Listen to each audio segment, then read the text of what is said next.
നാടിന്റെ വിവിധ ഭാഗങ്ങളിൽ മനുഷ്യർ നേരിടുന്ന പ്രശ്നങ്ങൾ ചൂണ്ടിക്കാട്ടാനും അതിന് പരിഹാരം നിർദ്ദേശിക്കാനുമുള്ള ഒരു വാർത്താ മണിക്കൂറാണ് പൊതുജനം കഴുതയല്ല സാർ എന്ന ഈ പരിപാടി. ഒരു മാധ്യമം എന്ന നിലയിൽ 24-ന് കഴിയുന്നതിന്റെ പരമാവധി വാർത്താ ഇടപെടൽ ഈ വിഷയങ്ങളിൽ ഉണ്ടാകുമെന്ന ഉറപ്പോടെ നമ്മൾ തുടങ്ങുന്നു. പൊതുജനം കഴുതയല്ല സാർ.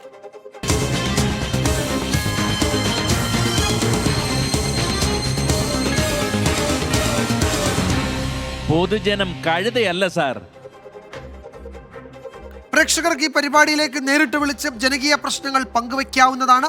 ആശങ്കകളും പരാതികളും അധികൃതരുടെ ശ്രദ്ധയിലേക്ക് ഞങ്ങൾ എത്തിക്കും. ഇപ്പോൾ സ്ക്രീനിൽ കാണുന്ന നമ്പറിൽ പ്രേക്ഷകർക്ക് വിളിക്കാം. നമ്പർ ഇതാണ് 04842830 പ്രേക്ഷകരുടെ വാർത്തകളും ദൃശ്യങ്ങളും വാട്സാപ്പിൽ അയക്കാം. ഈ നമ്പറിൽ 6235968937. അപ്പോൾ നമ്മൾ ആദ്യ റിപ്പോർട്ടിലേക്ക് കടക്കുകയാണ്. കോഴിക്കോട് മെഡിക്കൽ കോളേജിലെ മരുന്ന് പ്രതിസന്ധി 11 ദിവസം പിന്നിട്ടു. ഇന്നലെ തിരുവനന്തപുരത്ത് ആരോഗ്യമന്ത്രിയുമായി നടത്തിയ ചർച്ചയെ തുടർന്ന് 50ഓളം അവശ്യ മരുന്നുകൾ എത്തിച്ചിട്ടുണ്ട്. മരുന്നുക്ഷാമം മൂലം ഏറ്റവും പ്രതിസന്ധി അനുഭവിക്കുന്നത് വൃക്ക രോഗികളാണ്. കുഞ്ഞുങ്ങളടക്കമുള്ളവരുടെ ഡയാലിസിസ് അതിനുള്ള മരുന്നുകളും കിട്ടാതായതോടെ പ്രതിസന്ധിയിലായിരിക്കുന്നത് രോഗികളും അവരുടെ കുടുംബാംഗങ്ങളും കൂട്ടിരിപ്പുകാരുമൊക്കെയാണ്. ആ റിപ്പോർട്ടിലേക്ക് നമ്മൾ ആദ്യം കടക്കും. ഈ മാസം 10 മുതലാണ് കോഴിക്കോട് മെഡിക്കൽ കോളേജിലേക്കുള്ള മരുന്ന് വിതരണം കരാറുകാർ നിർത്തിയത്. ജൂൺ മുതൽ ഒക്ടോബർ വരെ മരുന്നും ശസ്ത്രക്രിയാ ഉപകരണങ്ങളും വിതരണം ചെയ്ത കണക്കിൽ 80 കോടി രൂപയാണ് കുടിശ്ശികയായി നൽകാനുള്ളത്. സമവായ ചർച്ചകൾ ഒരു ഭാഗത്ത് നടക്കുമ്പോഴും കുടിശ്ശിക നൽകാതെ സമരത്തിൽ നിന്നും പിന്നോട്ടില്ല എന്നാണ് കരാറുകാർ പറയുന്നത്. വിവിധ അസുഖങ്ങളുമായി കോഴിക്കോട് മെഡിക്കൽ കോളേജിലെത്തുന്ന രോഗികൾ കഴിഞ്ഞ 11 ദിവസമായി മരുന്ന് ക്ഷാമം മൂലം വലയുകയാണ്. ഇതിന്റെ പ്രധാന ഇരകളാണ് ഡയാലിസിസ് രോഗികൾ. ഡയാലിസിസ് രോഗികൾ ഇപ്പം ആയുഷ്മാൻ ഭാരത് കാരുണ്യ ആരോഗ്യ സുരക്ഷാ പദ്ധതി എംപാനൽ ചെയ്ത ഹോസ്പിറ്റലിലൊക്കെ അത് ക്യാൻസലാക്കുക ഇപ്പോൾ. കാരണം ഫണ്ട് ഡ്യൂ ആയത് കാരണം വളരെ പ്രയാസപ്പെടാണ്. ഡയാലിസിസ് രോഗികളുടെ കാര്യം നിങ്ങൾക്കറിയാം, സമാസമയം വെള്ളം പോലും കുടിക്കാൻ കഴിയാത്ത രോഗികളാണ്. അവരൊക്കെ ശരിക്കും വളരെ പ്രയാസപ്പെടുകയാണ്. അതുപോലെ പെരിറ്റോണിയൽ ഡയാലിസിൻ്റെത് നിലവിലുണ്ടായ പ്രശ്നം അത് സ്വകാര്യ മേഖലയിൽ കിട്ടാത്തൊരു സാധനമാണ് ഫ്ലൂയിഡ്. അത് താലൂക്ക് ഹോസ്പിറ്റലിൽ ജില്ലാ ഹോസ്പിറ്റലിൽ മെഡിക്കൽ കോളേജ് ഇവിടുന്ന് മാത്രമേ കിട്ടൂ. അതിൻ്റെ ക്ഷാമം എന്ന് പറഞ്ഞാൽ കാരണം ഈ രോഗികൾക്ക് ഡയാലിസിസ് ചെയ്യാൻ പറ്റാത്ത അവസ്ഥ വരികയാണ്. പെരിറ്റോണിയൽ ഡയാലിസിസിനുള്ള ഫ്ലൂയിഡിന്റെ ലഭ്യതക്കുറവും കാരുണ്യ ഫാർമസികളിലെ മരുന്ന് ക്ഷാമവും അഭിമുഖീകരിക്കുന്നതിനിടയിലാണ് ഏക ആശ്രയമായിരുന്ന കോഴിക്കോട് മെഡിക്കൽ കോളേജിലും മരുന്ന് കിട്ടാക്കനിയായത്. ഞങ്ങൾ സത്യത്തിൽ ഒരു പ്രത്യക്ഷ സമരത്തിലേക്ക് ഇറങ്ങേണ്ടി വരും. കാരണം വൃക്കരോഗികളുടെ അവസ്ഥ അറിയാം, ഒരു സമരമുഖത്തൊന്നും പോയി നിൽക്കാൻ പറ്റാത്ത സാഹചര്യമാണ്. പക്ഷേ ഈ സാഹചര്യത്തിൽ മുന്നോട്ട് പോവുകയാണെങ്കിൽ രോഗികളാണെങ്കിലും കൂടി ഞങ്ങൾ അതിന് തുനിയേണ്ടി വരും എന്നാണ് ഇക്കാര്യവുമായി ബന്ധപ്പെട്ട് പറയാനുള്ളത്. പ്രശ്നം പരിഹാരം ആവശ്യപ്പെട്ട് കോഴിക്കോട് മെഡിക്കൽ കോളേജ് പ്രിൻസിപ്പാളിനെ യൂത്ത് കോൺഗ്രസ് ഉപരോധിച്ചു.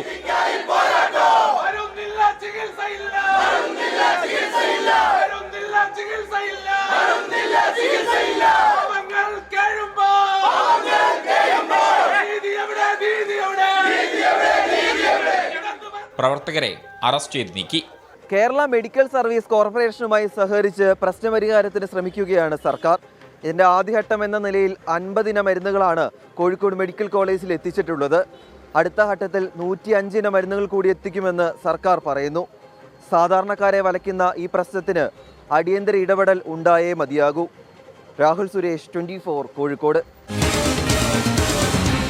പൊതുജനം കഴുതയല്ല സാർ.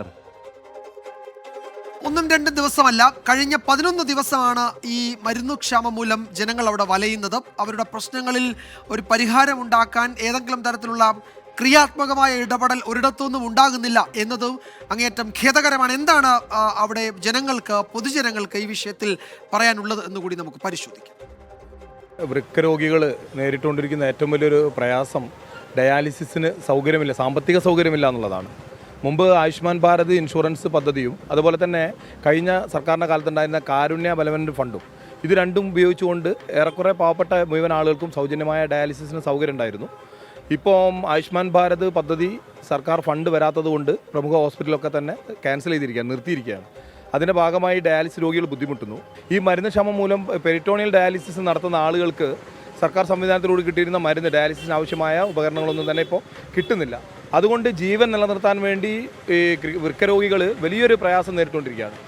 മെഡിക്കൽ കോളേജിലെ മരുന്ന് ക്ഷാമം എന്ന് പറഞ്ഞിട്ടുണ്ടെങ്കിൽ കിഡ്നി മാറ്റിവെച്ച ആളുകളും ഏതാണ്ട് ഒരു മാസത്തിൽ 10,000 രൂപയോളം മരുന്നുകൾ കഴിച്ചുകൊണ്ടിരുന്നതാണ്. കേരളത്തിലെ വൃക്കരോഗികൾ പ്രത്യേകിച്ച് ഈ ട്രാൻസ്പ്ലാന്റ് കഴിഞ്ഞ ആളുകൾ അവർക്ക് ആവശ്യമായിട്ടുള്ള മരുന്നുകൾ ലഭ്യമാകാത്തതിൻ്റെ ഭാഗമായിട്ട് നിരവധി പേര് മരണത്തിന് കീഴടങ്ങുന്ന ഒരവസ്ഥ ഉണ്ടാകുന്നുണ്ട്.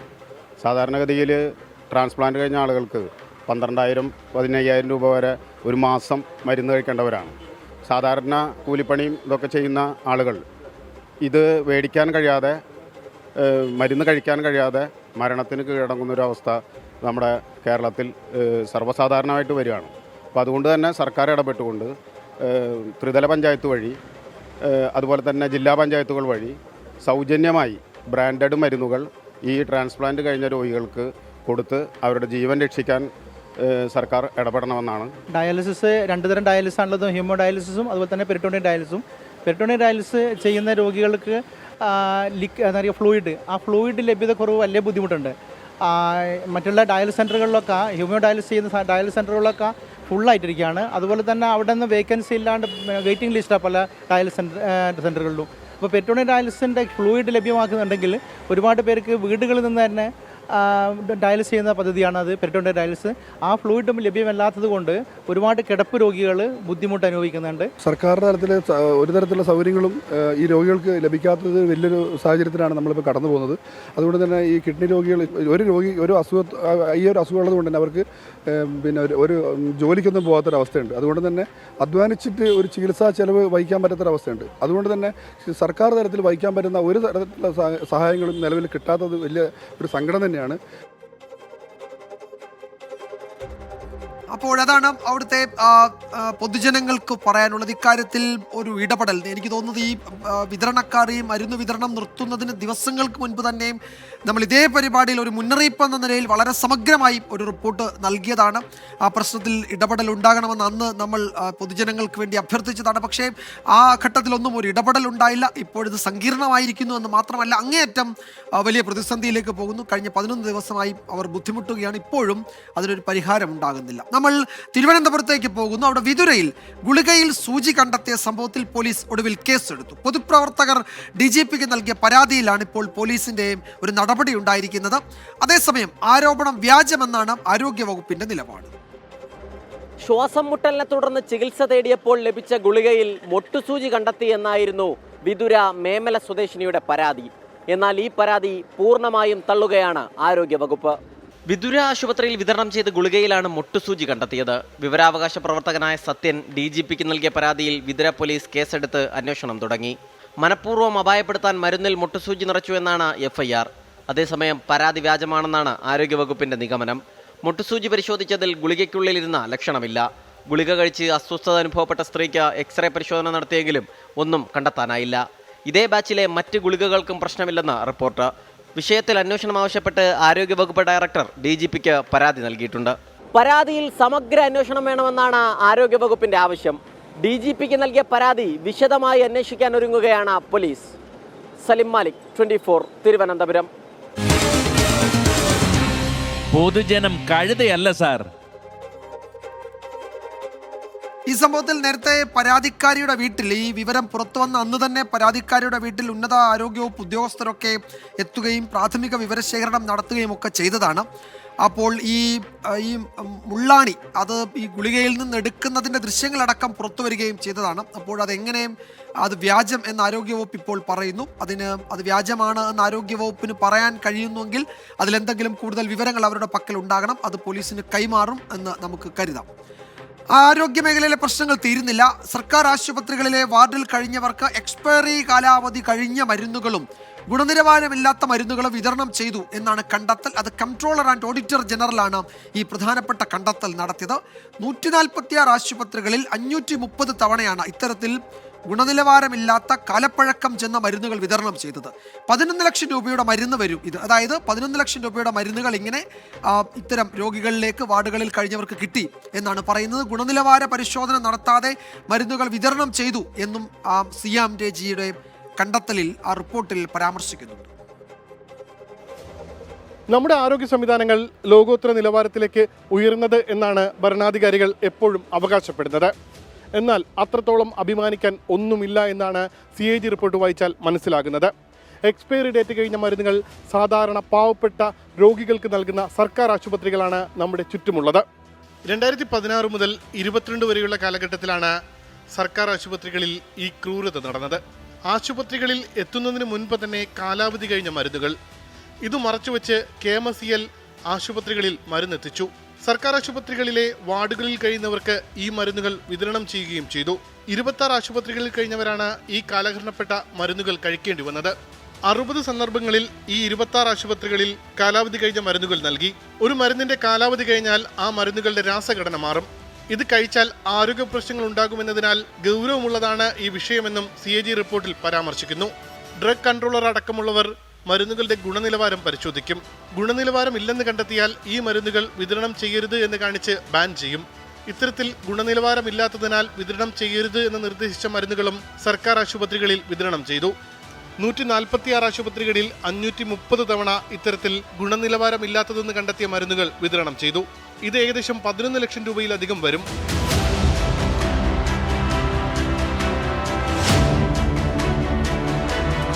ചില മരുന്ന് കമ്പനികളെ ഗുണനിലവാര പരിശോധനയിൽ നിന്ന് ഒഴിവാക്കുകയും ചെയ്തു. KMCLുമായി കരാറിലെത്തിയ കമ്പനികൾ കൃത്യസമയത്ത് മരുന്ന് വിതരണം ചെയ്തില്ലെങ്കിൽ കമ്പനികളിൽ നിന്ന് പിഴ ഈടാക്കാൻ വകുപ്പുണ്ട്. എന്നാൽ അങ്ങനെ ഈടാക്കാതെ കമ്പനികളെ സഹായിക്കുന്ന നിലപാടാണ് KMCL എടുത്തത്. പിഴയായി പിരിച്ചെടുക്കേണ്ടത് 9,76 ലക്ഷം രൂപയാണ്. ടെൻഡർ അനുസരിച്ച് വിതരണം ചെയ്യേണ്ട മരുന്നുകളുടെ അളവിനേക്കാൾ കുറവ് മരുന്ന് വിതരണം ചെയ്താലും പിഴ ഈടാക്കാൻ വ്യവസ്ഥയുണ്ട്. ഇത്തരത്തിൽ പിഴ ഈടാക്കാവുന്ന 82 കേസുകൾ അവഗണിച്ചു. നഷ്ടം 1,64 ലക്ഷം രൂപ. എൻ്റെ പിന്നിൽ കാണുന്ന കേരള മെഡിക്കൽ സർവീസസ് കോർപ്പറേഷൻ എന്ന ഈ സ്ഥാപനമാണ് പാവപ്പെട്ട സർക്കാർ ആശുപത്രിയിലെ രോഗികൾക്ക് എക്സ്പയറി ഡേറ്റ് കഴിഞ്ഞതും പരിശോധിക്കാത്തതുമായ മരുന്നുകളെല്ലാം നൽകിയത്. അവർക്കെതിരെ എന്ത് നടപടിയാണ് ഇതുവരെ സർക്കാർ എടുത്തത്? നേരത്തെ തന്നെ പൊതുസമൂഹത്തിന് മുന്നിൽ ഉള്ള കാര്യമാണ് എക്സ്പയറി ഡേറ്റ് കഴിഞ്ഞ മരുന്നുകൾ സാധാരണ രോഗികൾക്ക് വിതരണം ചെയ്തു എന്നത്. ഉമേഷ് ബാലകൃഷ്ണൻ, 24, തിരുവനന്തപുരം. പൊതുജനം കഴുതയല്ല സാർ. 146 ആശുപത്രികളിൽ 530 തവണ ഇത്തരത്തിൽ ഗുണനിലവാരമില്ലാത്ത മരുന്നുകൾ വിതരണം ചെയ്തു. അങ്ങനെ ഗുണനിലവാരമില്ലാത്ത മരുന്നുകൾ ഏതാണ്ട് 11 ലക്ഷം രൂപയുടെ മരുന്ന് വരും. ഇതാണ് നമ്മുടെ സർക്കാർ ആശുപത്രി വാർഡുകളിൽ രോഗികളിൽ എത്തിയത് എന്ന വളരെ ഗൗരവമുള്ള വിഷയമാണ് C&AG റിപ്പോർട്ടിൽ പരാമർശിക്കുന്നത്. ഗുണനിലവാര പരിശോധന നടത്താതെ മരുന്നുകൾ വിതരണം ചെയ്തു എന്നും ഈ റിപ്പോർട്ടിൽ C&AG സൂചിപ്പിച്ചിട്ടുണ്ട്. ഇക്കാര്യത്തിലൊക്കെ ആരോഗ്യമന്ത്രിയുടെ ഒക്കെ പ്രതികരണം നമ്മൾ തേടുന്നുണ്ട്. അതിൻ്റെ വിവരങ്ങൾ ഒരുപക്ഷെ നിയമസഭാ സമ്മേളനമൊക്കെ നടക്കുന്നതുകൊണ്ടാവാം ആരോഗ്യമന്ത്രിയുടെ ഒക്കെ പ്രതികരണം ഇക്കാര്യത്തിൽ ഉണ്ടാകും എന്ന് തന്നെ നമുക്ക് കരുതാം. മറ്റൊരു പ്രധാന വാർത്ത ഇപ്പോൾ വരുന്നുണ്ട്. വ്യവസായി ബോബി ചെമ്മണ്ണൂരിന് ജയിലിൽ വഴിവിട്ട സഹായം നൽകിയ 2 ഉദ്യോഗസ്ഥർക്ക് സസ്പെൻഷൻ എന്നാണ് വിവരം. Jail DIG Ajayakumar, jail superintendent Raju Abraham എന്നിവർക്ക് എതിരെയാണ് ഇപ്പോൾ നടപടി. സലീം മാലിക്കാണ് വിവരങ്ങൾ നൽകുന്നത് തിരുവനന്തപുരത്തു നിന്ന്. സലീം, ഇക്കാര്യത്തിൽ ഇവരുടെ ഇടപെടൽ സംബന്ധിച്ച വാർത്തകൾ പുറത്തു വന്നു. സ്പെഷ്യൽ ബ്രാഞ്ച് റിപ്പോർട്ട് നൽകുകയും ചെയ്തു. ആ ഘട്ടത്തിൽ ഇവരുടെ വിശദീകരണം എന്തായിരുന്നു? അത് തൃപ്തികരമല്ലാത്തത് കൊണ്ടാണല്ലോ ഇപ്പോൾ അവരെ സസ്പെൻഡ് ചെയ്തിരിക്കുന്നത്. വിജയകുമാർ, ഈ 2 ഉദ്യോഗസ്ഥരും അവരുടെ വിശദീകരണം ഒട്ടും തൃപ്തികരമായിരുന്നില്ല. പ്രത്യേകിച്ചും ഈ ബാത്റൂമിൽ പോകാനുള്ള സഹായമൊക്കെ മാത്രമാണ് ചെയ്തു കൊടുത്തത് എന്നൊക്കെയുള്ള വിചിത്ര വിശദീകരണം ഇവർ നടത്തി എന്നാണ് പറയുന്നത്. അതിന്റെ കൂടി പശ്ചാത്തലത്തിലാണ് ജയിൽ വകുപ്പിന്റെ അന്വേഷണത്തിൽ ഇവർക്കെതിരായി 2 ഉദ്യോഗസ്ഥർക്കുമെതിരായി റിപ്പോർട്ട് സമർപ്പിച്ചത്. Jail DIG Ajayakumar, jail superintendent Raju Abraham എന്നിവർക്കാണ് അതുമായി ബന്ധപ്പെട്ട സസ്പെൻഷൻ ഉണ്ടായിരിക്കുന്നത്.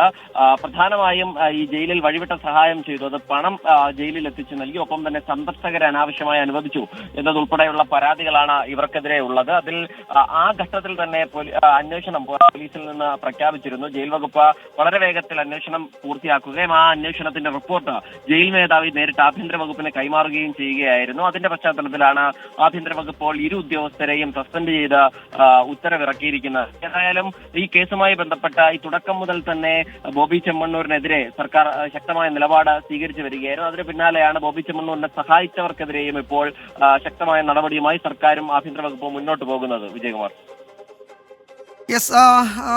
സലീം മാലിക്കാണ് വിവരം നൽകിയത്. Jail DIG Ajayakumar, jail superintendent Raju Abraham എന്നിവർക്കെതിരെയാണ് ഇപ്പോൾ നടപടി. സ്പെഷ്യൽ ബ്രാഞ്ച് ഇവർക്കെതിരെ റിപ്പോർട്ട് നൽകിയിരുന്നു. അതിനുശേഷം ഇവരുടെ വിശദീകരണം തേടി. അത് തൃപ്തികരമല്ലാത്തതുകൊണ്ട് ഇപ്പോൾ വകുപ്പ് തല നടപടിയിലേക്ക് കടന്നതാണ് ജയിൽ വകുപ്പ്. നമ്മൾ ഇന്നത്തെ മറ്റൊരു പ്രധാനപ്പെട്ട റിപ്പോർട്ട് വലിയ തോതിൽ ചർച്ചയായിക്കൊണ്ടിരിക്കുകയാണ്. നിയമസഭയ്ക്കകത്തും പുറത്തുമൊക്കെ ആ റിപ്പോർട്ട്. പാലക്കാട് എലപ്പുള്ളിയിലെ മദ്യനിർമ്മാണശാലയ്ക്ക് അനുമതി നൽകിയ സർക്കാർ തീരുമാനത്തിൽ വിവാദം കത്തുകയാണ്. വാട്ടർ അതോറിറ്റി എക്സിക്യൂട്ടീവ് എഞ്ചിനീയറുടെ വെളിപ്പെടുത്തലാണ് അതിലേറ്റവും പ്രധാനപ്പെട്ടതായി ഇപ്പോൾ വരുന്നത് മദ്യ ഉൽപാദന യൂണിറ്റിനായി ഒയാസിസ് കമ്പനി വാട്ടർ അതോറിറ്റിയെ തെറ്റിദ്ധരിപ്പിച്ചു എന്നാണ് ഉന്നത ഉദ്യോഗസ്ഥർ തന്നെ വ്യക്തമാക്കുന്നത്. ഓയിൽ കമ്പനിയുമായുള്ള ചർച്ചയ്ക്ക് എന്ന് പറഞ്ഞാണ് ഒയാസിസ് കമ്പനി NOC തേടിയത് എന്നാണ് വാട്ടർ അതോറിറ്റിയുടെ എക്സിക്യൂട്ടീവ് എഞ്ചിനീയർ തന്നെ പറയുന്നത്. ജനങ്ങളെ ബുദ്ധിമുട്ടിക്കുന്ന പദ്ധതി അനുവദിക്കില്ല എന്ന് പ്രദേശത്തെ പ്രാദേശിക CPI നേതൃത്വം ഇതിനോടകം വ്യക്തമാക്കുകയും ചെയ്തിട്ടുണ്ട്. തന്നെയുമല്ല, ഈ മദ്യനിർമ്മാണശാലയ്ക്ക് അതിനാവശ്യമായ വെള്ളം നൽകാൻ കഴിയില്ല എന്നുകൂടി വാട്ടർ അതോറിറ്റി ഇപ്പോൾ അറിയിക്കുന്നുണ്ട്. സർക്കാർ ഇക്കാര്യത്തിൽ മുന്നോട്ട് വയ്ക്കുന്ന വാദങ്ങളൊക്കെ തള്ളുന്നതാണ് വാട്ടർ അതോറിറ്റി ഉന്നത ഉദ്യോഗസ്ഥരുടെ തന്നെ വെളിപ്പെടുത്തൽ. ബ്രൂവറി വിഷയത്തിൽ CPIM ഒറ്റക്കെട്ടായി എക്സൈസിനെ പിന്തുണയ്ക്കുമ്പോഴാണ് ഭിന്നാഭിപ്രായവുമായി CPI രംഗത്തെത്തുന്നത്. CPMലെ തന്നെ ഒരു വിഭാഗത്തിന് അതൃപ്തിയുണ്ടെന്നാണ് പുറത്തുവരുന്ന വിവരങ്ങൾ.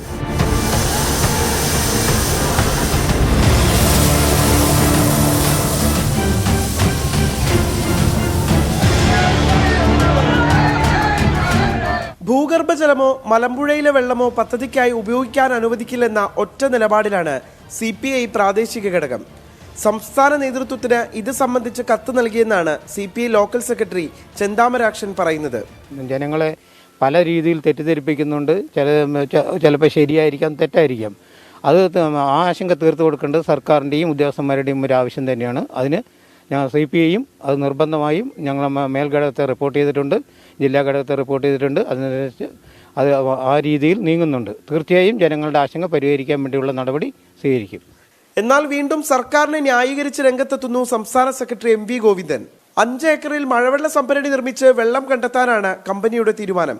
വിവാദങ്ങൾക്ക് പിന്നിൽ ദുഷ്ടലാക്കെന്നും സ്പിരിറ്റ് ലോബികളുടെ പിന്തുണയോടെയാണ് വിവാദങ്ങൾ സൃഷ്ടിക്കപ്പെടുന്നതെന്നും MV ഗോവിന്ദൻ. ഗവൺമെന്റ് സമീപനം ഗവൺമെന്റ് പറയും. ആ ഗവൺമെന്റ് സമീപനത്തിന്റെ ഭാഗമായിട്ട് പാർട്ടി കണ്ടിട്ടുള്ള കാര്യമാണ് ഞാൻ പറഞ്ഞത്. ചില ചൂഷണം പൂർണ്ണമായിട്ട് നമുക്ക് ഒഴിവാക്കാൻ പറ്റുന്ന എൻ്റെ ഉറച്ച വിശ്വാസം. ഞാൻ വേണമെങ്കിൽ OS കമ്പനിയായിട്ട് ചർച്ച ചെയ്യാം. അവർക്ക് ആവശ്യമുള്ള എത്ര വെള്ളം വേണോ ആ വെള്ളം മുഴുവൻ മഴവെള്ള സംഭരണത്തിന്റെ ഭാഗമായിട്ട് ഇവിടെ ഉണ്ടാക്കാം, പാലക്കാട് ഉണ്ടാക്കാം. ഇതിനിടെ പ്രതിപക്ഷത്തെ വെല്ലുവിളിച്ച് മന്ത്രി MB രാജേഷും രംഗത്തെത്തി. നിയമസഭയിൽ അടിയന്തര പ്രമേയം കൊണ്ടുവരാത്തത് പ്രതിപക്ഷത്തിന് ധൈര്യമില്ലാത്തതുകൊണ്ടാണെന്ന് MB രാജേഷ്. ഇത്രയും വലിയ അഴിമതി ആരോപണം ഉന്നയിച്ചിട്ട് ഒരു അടിയന്തര പ്രമേയം ഉന്നയിക്കാൻ പോലുമുള്ള ധൈര്യമില്ലാത്ത ഭീരുക്കളായിട്ടുള്ള പ്രതിപക്ഷം അവരാദ്യം പറയട്ടെ. ഞാൻ അന്നേ പറഞ്ഞില്ലേ അസംബ്ലി വരട്ടെ എന്ന് പറഞ്ഞില്ലേ? അസംബ്ലി വരട്ടെ എന്ന് ഞാൻ അന്നേ പറഞ്ഞതല്ലേ? എണ്ണി മറുപടി കൊടുക്കാം. മദ്യനിർമ്മാണശാലയ്ക്ക് അനുമതി നൽകിയ ഉത്തരവ് സർക്കാർ അടിയന്തരമായി പിൻവലിക്കണമെന്ന് രമേശ് ചെന്നിത്തല ആവശ്യപ്പെട്ടു. കോള കമ്പനിയെ നാട്ടിൽ നിന്ന് കെട്ടുകെട്ടിച്ചവരാണ് അനുമതി നൽകിയിരിക്കുന്നതെന്നും രമേശ് ചെന്നിത്തല. പ്ലാച്ചിമടയിൽ കൊക്കക്കോളയ്ക്കെതിരെ സമരം നടത്തി കൊക്കക്കോള ഫാക്ടറിയെ പൂട്ടിച്ചവരാണ് ഇപ്പോൾ ഇവിടെ ബ്രൂവറിയും ഡിസ്റ്ററിയും തുടങ്ങാനുള്ള നടപടിയുമായി മുന്നോട്ട് വരുന്നത്. ഇതിനിടെ വാട്ടർ അതോറിറ്റി എക്സിക്യൂട്ടീവ് എഞ്ചിനീയറെ ഉപരോധിക്കാനെത്തിയ BJP പ്രവർത്തകരെ പോലീസ് തടഞ്ഞു.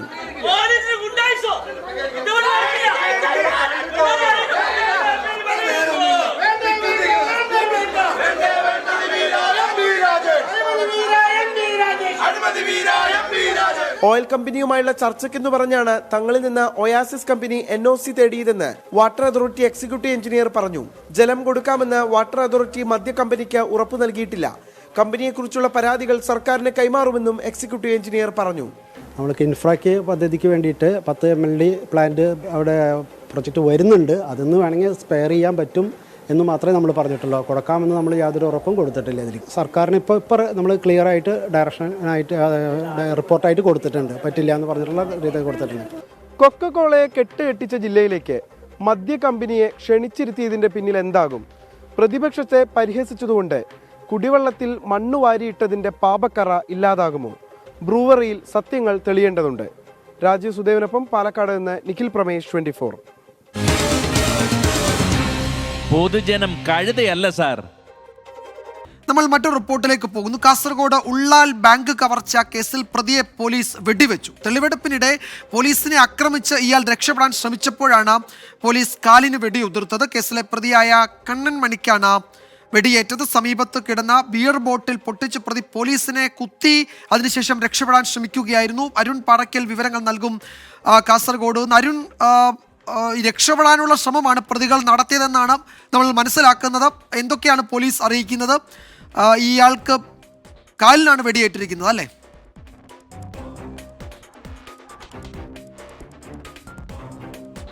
വിജയകുമാർ, ഇന്നലെയാണ് ഈ 3 പ്രതികളെ തമിഴ്നാട് പത്മനേരി സ്വദേശി അടക്കം 3 പ്രതികളെ തമിഴ്നാട് പത്മനേരിയിലെ രഹസ്യ സംഘത്തിൽ നിന്ന് മംഗളൂരു പോലീസ് പിടികൂടിയത്. അതിനുശേഷം ഇന്ന് വൈകുന്നേരത്തോടുകൂടി ഉള്ളാൾ KC നഗർ റോഡിലെ കൊട്ടേക്കർ സഹകരണ ബാങ്കിൻ്റെ ശാഖയിൽ തെളിവെടുപ്പിനായി പ്രതികളെ എത്തിച്ചതായിരുന്നു. ഈ സമയമാണ് പ്രതികളിൽ ഒരാളായ മുംബൈ തിലക് നഗർ സ്വദേശി കണ്ണൻമണി സമീപത്തെ ഒരു ബിയർ ബോട്ടിലെടുത്ത് അത് പൊട്ടിച്ച് പോലീസിനെ കുത്തി പരിക്കേൽപ്പിച്ച് രക്ഷപ്പെടാനുള്ള ഒരു ശ്രമം നടത്തിയത്. എന്തായാലും പോലീസ് ഇത് തടഞ്ഞു. കണ്ണൻമണിയെ കാലിലേക്ക് വെടിവെച്ച് പോലീസ് വീഴ്ത്തുകയായിരുന്നു. ഇപ്പോൾ കണ്ണൻമണി മംഗലാപുരത്തെ സ്വകാര്യ ആശുപത്രിയിൽ ചികിത്സയിലാണ്. ഈ പരിക്കേറ്റ പോലീസുകാരും ചികിത്സയിലാണ്. പ്രതികൾ സാഹസികമായി രക്ഷപ്പെടാൻ ശ്രമിച്ചു എന്നതാണ് പ്രധാനപ്പെട്ട ഒരു കാര്യം. എന്തായാലും അതിസാഹസികമായ ഒരു കവർച്ചയായിരുന്നു ഘട്ടത്തിൽ ഈ പ്രതികൾ നടത്തിയത്. അതിനുശേഷം രഹസ്യവിവരത്തെ തുടർന്ന് തമിഴ്നാട്ടിലെ പത്മനേരിയിൽ നിന്ന് പ്രതികളെ പിടികൂടി പോലീസ് ഇവിടെ എത്തിച്ച തെളിവെടുപ്പിനിടെയാണ് വീണ്ടും പ്രതികൾ രക്ഷപ്പെടാനുള്ള ഒരു ശ്രമം നടത്തിയത്. പ്രതികളുടെ കൈവശം തോക്കുൾപ്പെടെയുള്ള ആയുധങ്ങൾ പോലീസ് കണ്ടെടുത്തിരുന്നു. ആയുധങ്ങൾ ഉപയോഗിച്ച് നല്ല പരിചയസമ്പന്നരായ ആളുകളാണ് ഈ പ്രതികൾ. അതുകൊണ്ട് തന്നെ പ്രതികൾ പോലീസിനെ ആക്രമിക്കാനുള്ള സാധ്യത ഇനിയും കൂടുതലാണ്. ഇനി പ്രതികളുമായുള്ള തെളിവെടുപ്പിൽ പോലീസ് ശക്തമായ സുരക്ഷ ഏർപ്പാട് ചെയ്തിട്ടുണ്ട്. ഇന്നിപ്പോൾ വെടിയേറ്റ പ്രതി ഉൾപ്പെടെയുള്ള ആളുകൾ ചികിത്സയിലാണ്. വിജയകുമാർ. യെസ്, പോലീസിനെ ആക്രമിച്ച് രക്ഷപ്പെടാനുള്ള ശ്രമമാണ് പ്രതികൾ നടത്തിയത്. ആ ഘട്ടത്തിലാണ് പോലീസ് വെടിയുതിർത്തത്. അതിലെ പ്രധാന പ്രതികളിൽ ഒരാളായ കണ്ണൻമണി, അയാളുടെ കാലിന് വെടിയേറ്റിട്ടുണ്ട്. അയാൾ ആശുപത്രിയിലാണ്. അയാൾ ബിയർ ബോട്ടിൽ ഉപയോഗിച്ച് പോലീസിനെ കുത്തി രക്ഷപ്പെടാനൊക്കെയുള്ള ശ്രമമാണ് നടത്തിയത്. പക്ഷേ പോലീസ് സമയോചിതമായി ഇടപെട്ടു എന്നാണ് കാസർഗോഡ് ബ്യൂറോ റിപ്പോർട്ട് ചെയ്തത്. അരുൺ പാറക്കിലാണ് വിവരങ്ങൾ നൽകിയത്. നമ്മളിനിയും ഇന്നത്തെ നിയമസഭാ നടപടികളുടെ വിശദാംശങ്ങളിലേക്കാണ് പോകുന്നത്. കൂത്താട്ടുകുളം നഗരസഭ അവിശ്വാസ പ്രമേയ ചർച്ചയും അതിനിടെ ഉണ്ടായ നാടകീയ സംഭവങ്ങളുമാണ് ഇന്ന് പ്രതിപക്ഷം സഭയിൽ ഉന്നയിച്ചത്. കൗൺസിലർ കലാരാജുവിനെ തട്ടിക്കൊണ്ടുപോയ സംഭവം നിയമസഭയിൽ ഇന്ന് പ്രതിപക്ഷം ഉന്നയിച്ചു. അത് അവിടെയും നാടകീയ സംഭവങ്ങൾക്ക് അത് വഴിവെക്കുകയും ചെയ്തു. അടിയന്തര പ്രമേയമായ വിഷയം സഭയിലെത്തിയപ്പോൾ കൂത്താട്ടുകുളത്തേതുപോലെ തന്നെ നാടകീയ സംഭവങ്ങളാണ് സഭയിലും ഉണ്ടായത്. സ്ത്രീ സുരക്ഷ സംബന്ധിച്ച സർക്കാർ നിലപാട് ഇതാണോ എന്ന് അനൂപ് ജേക്കബ് MLA ചോദിച്ചു. കൗൺസിലറുടെ മകന്റെ പരാതിയിൽ 4 പേർ അറസ്റ്റിലായി എന്ന് മുഖ്യമന്ത്രി മറുപടി പറഞ്ഞു. അതിൽ CPM ബ്രാഞ്ച് സെക്രട്ടറി ഉൾപ്പെടെ അതിൽ പ്രതികളായിട്ടുണ്ട്, അവർ പോലീസിന്റെ പിടിയിലായിട്ടുണ്ട് എന്ന് ഇന്ന് മുഖ്യമന്ത്രി തന്നെ സഭയിൽ മറുപടി നൽകുകയും ചെയ്തു. കൂത്താട്ടുകുളം നഗരസഭയിലെ അവിശ്വാസ പ്രമേയം, കൗൺസിലറെ തട്ടിക്കൊണ്ടുപോകൽ, പിന്നാലെ കലാരാജുവിന്റെ ആശുപത്രിവാസം, CPM പ്രവർത്തകർക്കെതിരെ കേസ്, അറസ്റ്റ്, രഹസ്യമൊഴി, എല്ലാത്തിനുമൊടുവിൽ സംഭവം കേരള നിയമസഭയിലെത്തി. അടിയന്തര പ്രമേയമായാണ് സ്ഥലം MLA അനൂപ് ജേക്കബ് വിഷയം ഉന്നയിച്ചത്. പിന്നീട് സഭയിൽ അരങ്ങേറിയത് നാടകീയ സംഭവങ്ങൾ. ഇവിടെ പാർട്ടിയുടെയും മുന്നണിയുടെയും ഭാഗമായി നിൽക്കുന്നയാളെ മറ്റു തരത്തിൽ പ്രലോഭിപ്പിച്ച് സ്വാധീനിക്കാൻ ശ്രമിക്കുന്നു.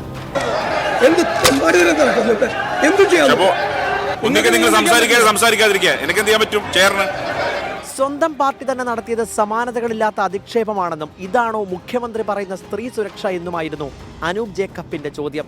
തെറ്റ് ചെയ്തവർക്കെതിരെ നടപടി ഉണ്ടാകുമെന്നായിരുന്നു മുഖ്യമന്ത്രിയുടെ ഉത്തരം. കലാരാജുവിൻ്റേത് കാലുമാറ്റമെന്ന പിണറായി വിജയൻ. ആ കാലുമാറ്റത്തെ അതേ രീതിയിൽ അംഗീകരിച്ചു കൊടുക്കലാണോ? അതാണോ ചെയ്യേണ്ടത്? ഏതൊരംഗവും അങ്ങനെ പോകുന്നുണ്ടെങ്കിൽ രാജിവെച്ച് പോകേണ്ടതല്ലേ? കാലുമാറ്റമുണ്ടായാൽ തട്ടിക്കൊണ്ടുപോകലാണോ എന്ന് പ്രതിപക്ഷ നേതാവ്. സ്വന്തം പക്ഷം നിൽക്കുന്ന ആളുകൾക്ക് ഇതാണ് ഗതികേടെങ്കിൽ മറ്റുള്ളവരുടെ കാര്യം എന്താകുമെന്ന് VD സതീശൻ. കൗരവസഭയിൽ പണ്ടുണ്ടായപ്പോൾ അന്ന് ദുശാസനന്മാരായിരുന്നു. ഇന്ന് ഈ കാര്യം സംസാരിക്കുമ്പോൾ, നിങ്ങൾ ബഹളമുണ്ടാക്കുമ്പോൾ നിങ്ങൾ ചരിത്രത്തിൽ അഭിനവ ദുശാസന്മാരായി മാറും എന്ന് മറക്കണ്ട. പ്രസംഗം ഭരണപക്ഷം ആവർത്തിച്ചതോടെ പ്രതിപക്ഷ നേതാവ് ക്ഷുഭിതനായി. സ്പീക്കറുമായി സതീശന്റെ കൊമ്പ് കോർക്കൽ.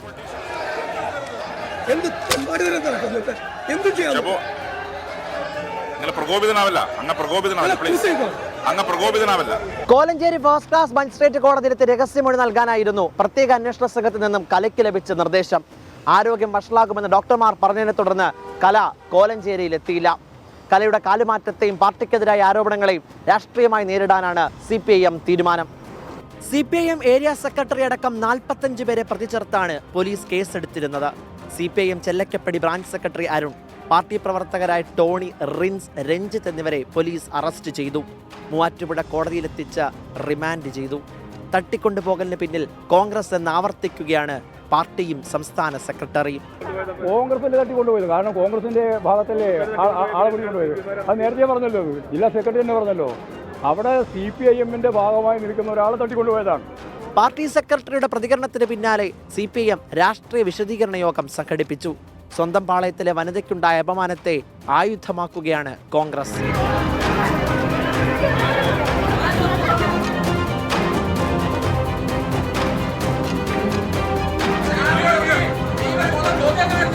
തരത്തിൽ പ്രലോഭിപ്പിച്ച് സ്വാധീനിക്കാൻ ശ്രമിക്കുന്നു.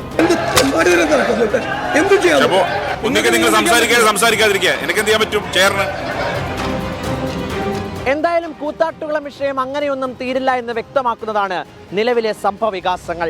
പാർട്ടിക്കെതിരായുള്ള വിമർശനങ്ങൾ കല തുടർന്നുകൊണ്ടേയിരിക്കുന്നു. കലയുടെ കാലുമാറ്റത്തിന് കാരണം പാർട്ടി തന്നെയാണോ എന്ന ചോദ്യമാണ് ഉയർന്നു വരുന്നത്. കൊച്ചിയിൽ നിന്നും YS അഭിനന്ദ്, 24. പൊതുജനം കഴുതയല്ല സാർ.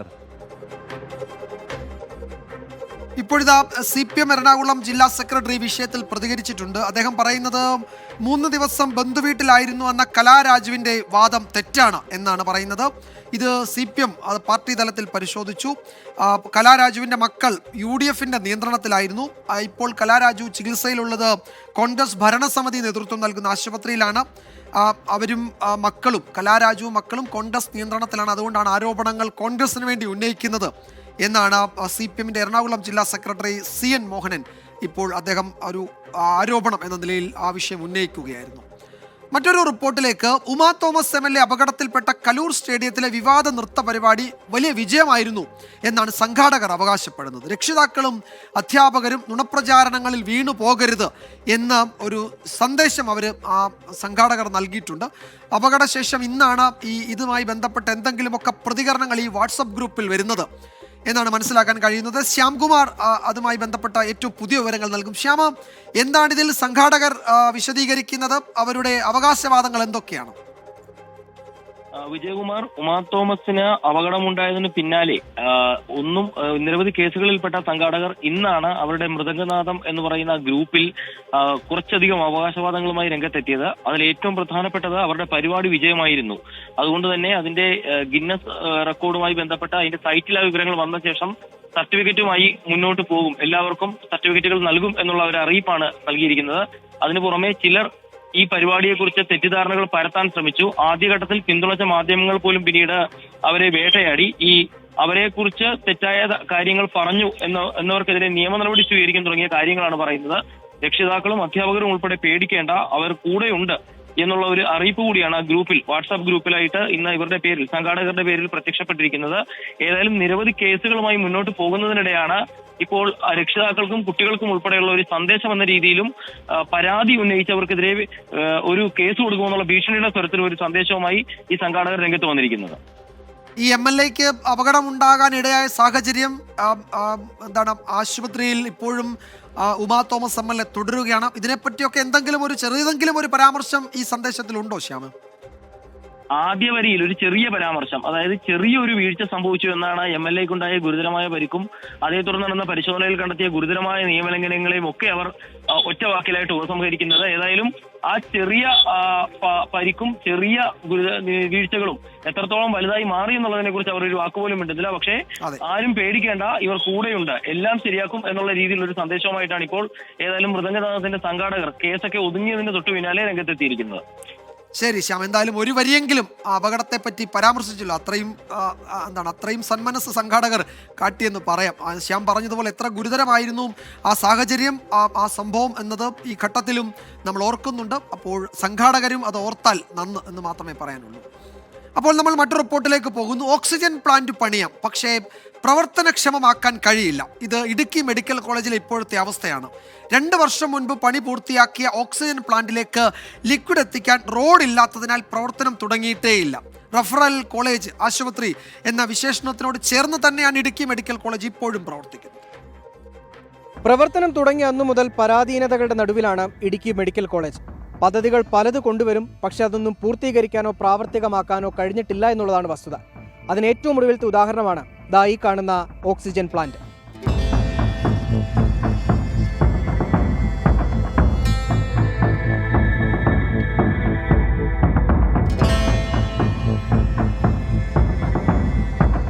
ഇടുക്കി മെഡിക്കൽ കോളേജ് ആശുപത്രിയുടെ പുതിയ ബ്ലോക്കിനോടനുബന്ധിച്ച് 2 വർഷം മുമ്പാണ് ഓക്സിജൻ പ്ലാന്റ് നിർമ്മാണം പൂർത്തീകരിച്ചത്. 10,000 ലിറ്റർ സംഭരണ ശേഷിയുള്ള ടാങ്കിൽ നിറയ്ക്കേണ്ട ലിക്വിഡ് പ്ലാന്റിലേക്ക് എത്തിക്കുന്നതിന് സൗകര്യമില്ലാത്തതിനാലാണ് പ്രവർത്തനം ആരംഭിക്കാത്തത്. ഏതാനും ആഴ്ച മുമ്പ് ലിക്വിഡുമായി ടാങ്കർ ലോറി ഇവിടെ എത്തിയിരുന്നു. എന്നാൽ ലോറി പ്ലാന്റിലേക്ക് കയറ്റാൻ കഴിയാത്തതിനാൽ ലോഡുമായി തന്നെ തിരിച്ചു മടങ്ങി. നമ്മുടെ കൊറോണ ഒക്കെ രോഗം വന്ന സമയത്ത് ഓക്സിജന് ക്ഷാമം നേരിട്ടു. കാരണം ഇല്ലാതെ വന്നു പല ഹോസ്പിറ്റലിലും. അങ്ങനെയാണ് ഇതിൻ്റെ ഒരു ആവശ്യകത മനസ്സിലായി. നമുക്ക് സ്വന്തമായിട്ടൊരു ഓക്സിജൻ പ്ലാന്റ് നിർമ്മിച്ചാൽ നമുക്ക് മറ്റാരുടെയും ആശ്രയിക്കാതെ നമുക്ക് ഈ മെഡിക്കൽ കോളേജിന് പൂർണ്ണമായിട്ടുള്ള ഓക്സിജൻ നമുക്ക് ഇവിടെ തന്നെ ഉൽപ്പാദിപ്പിക്കാം എന്ന് പറഞ്ഞുകൊണ്ട് അന്നത്തെ സൂപ്രണ്ടൊക്കെ മുൻകൈ എടുത്തുകൊണ്ടാണ് അടിയന്തരമായിട്ട് ഫണ്ട് അനുവദിച്ചുകൊണ്ട് ഈ ഓക്സിജൻ പ്ലാന്റ് തുടങ്ങിയത്. പക്ഷേ ഓക്സിജൻ പ്ലാന്റൊക്കെ നിർമ്മിച്ചു. പക്ഷേ അങ്ങോട്ട് വരാനുള്ള വഴി പോലും നിർമ്മിക്കാനുള്ള സംവിധാനമില്ല. അടിസ്ഥാനപരമായ ഒരു കാഴ്ചപ്പാടോ ദീർഘവീക്ഷണമോ ഇല്ലാതെയാണ് ഇമാതിരിയുള്ള ഈ പ്രവർത്തനങ്ങളൊക്കെ ഇവിടെ കാഴ്ചവെക്കുന്നത്. കോഴിക്കോട് കേന്ദ്രമായ കമ്പനിയാണ് പ്ലാന്റിന്റെ നിർമ്മാണം പൂർത്തിയാക്കിയത്. അടിയന്തരമായി പ്ലാന്റിൽ ലിക്വിഡ് നിറച്ച് ഓക്സിജൻ ഉൽപ്പാദനം തുടങ്ങിയില്ലെങ്കിൽ ലഭിച്ച അംഗീകാരം നഷ്ടമാകുമെന്നറിയിച്ച് ഇവർ മെഡിക്കൽ കോളേജ് അധികൃതർക്ക് കത്ത് നൽകിയിട്ടുണ്ട്. ഡോക്ടർമാരുടെ കുറവും ICU ഉൾപ്പെടെയുള്ള സംവിധാനങ്ങൾ പ്രവർത്തിക്കുന്ന രീതിയും മെഡിക്കൽ കോളേജിലെത്തുന്ന രോഗികളെ വലയ്ക്കുന്നുണ്ട്. നമ്മുടെ മെഡിക്കൽ കോളേജിൽ നല്ല ഡോക്ടർമാരുണ്ട്. പക്ഷേ ഇവിടെ ആവശ്യമായി അവർക്ക് ചികിത്സിക്കാൻ ആവശ്യമായ ഒരു ഓപ്പറേഷൻ തിയേറ്റർ പോലും സജ്ജമാക്കി കൊടുക്കുവാൻ കഴിയുന്നില്ല. നമുക്ക് ശേഷം 2 വർഷത്തിന് ശേഷം പത്തനംതിട്ട കോന്നി മെഡിക്കൽ കോളേജ് വന്നു. അവിടുത്തെ ആ മെഡിക്കൽ കോളേജിൻ്റെ സംവിധാനമൊക്കെ ഇവിടെയുള്ള മന്ത്രിയും ജില്ലയിലെ അധികാരികളൊക്കെ ഒന്ന് പോയി കാണണം. ഈ ജനത്തോടുള്ള വെല്ലുവിളിയാണ് ഇതൊക്കെ.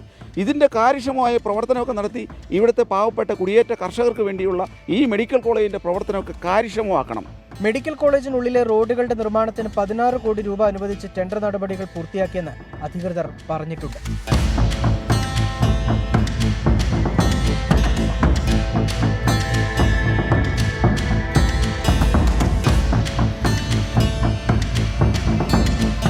മെഡിക്കൽ കോളേജ് ക്യാമ്പസിനുള്ളിലെ ഈ പൊട്ടിപ്പൊളിഞ്ഞ റോഡുകളെല്ലാം അത്യാധുനിക നിലവാരത്തിൽ പൂർത്തീകരിക്കുമെന്നാണ് അധികൃതർ പറയുന്നത്. പക്ഷേ എന്ന്? നാളെ നീള എന്ന് കേൾക്കാൻ തുടങ്ങിയിട്ട് ഒരുപാട് കാലമായി. ഇനി അത് പറ്റില്ല. അടിയന്തര നടപടിയാണ് വേണ്ടത്. സുമിത്തിനൊപ്പം രാഹുൽ വിജയൻ, 24 ഇടുക്കി. പൊതുജനം കഴുതയല്ല സാർ. അപ്പോൾ ആരോഗ്യ വകുപ്പ്, ആരോഗ്യമന്ത്രിയൊക്കെ ശ്രദ്ധിക്കട്ടെ, കാണട്ടെ, പ്രതികരിക്കട്ടെ എന്ന് മാത്രമേ നമുക്ക് പറയാൻ കഴിയൂ. ആരോഗ്യ വകുപ്പുമായി ബന്ധപ്പെട്ട് നമ്മൾ, എനിക്ക് തോന്നുന്നു, ഇന്ന് പൊതുജനം കഴുതയല്ല സാർ എന്ന ഈ പരിപാടിയിൽ എത്ര പ്രധാനപ്പെട്ട വിവരങ്ങൾ, എത്ര വലിയ സാഹചര്യങ്ങൾ സംബന്ധിച്ച റിപ്പോർട്ടുകൾ നമ്മൾ എത്തിച്ചിട്ടുണ്ട്. ഇതിലൊക്കെയുള്ള പ്രതികരണങ്ങളും ഇടപെടലുകളും ഒക്കെ ഉണ്ടാകും എന്ന് പ്രതീക്ഷിക്കുന്നു. ഹൈക്കോടതി വളരെ പ്രധാനപ്പെട്ട ചില കാര്യങ്ങൾ വനം വകുപ്പിനോട് ചോദിക്കുകയാണ്. കാട്ടുപന്നി ശല്യം നേരിടാൻ നടപടി വേണമെന്നാണ് കോടതി പറയുന്നത്. വിഷയത്തിൽ എന്താണ് ഈ വനം വകുപ്പിന്റെ നിലപാട് എന്നുകൂടി കോടതി ചോദിക്കുന്നുണ്ട്. ജനവാസ മേഖലയിൽ കയറി വിളകൾ നശിപ്പിക്കുന്ന കാട്ടുപന്നികളെ വെടിവെക്കാൻ ചീഫ് വൈൽഡ് ലൈഫ് വാർഡൻ അനുമതി നൽകാം. നിയമം അനുശാസിക്കുന്ന രീതിയിൽ വേണം കാട്ടുപന്നികളെ കൊല്ലാൻ.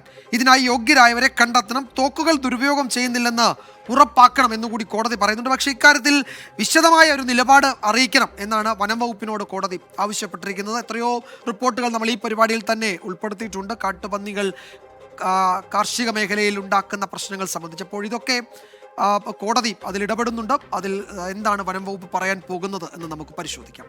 ഇനി നോക്കാം ഇന്നത്തെ സ്വർണ്ണവില. ഇന്നത്തെ സ്വർണ്ണനിരക്ക് സമർപ്പിക്കുന്നത് സ്പർശ ഗോൾഡ് ആൻഡ് ഡയമണ്ട്സ്. ഫിജിറ്റലാകൂ ഇനി സ്പർശയോടൊപ്പം. സ്വർണ്ണത്തിൽ സ്നേഹത്തിൽ സ്പർശ.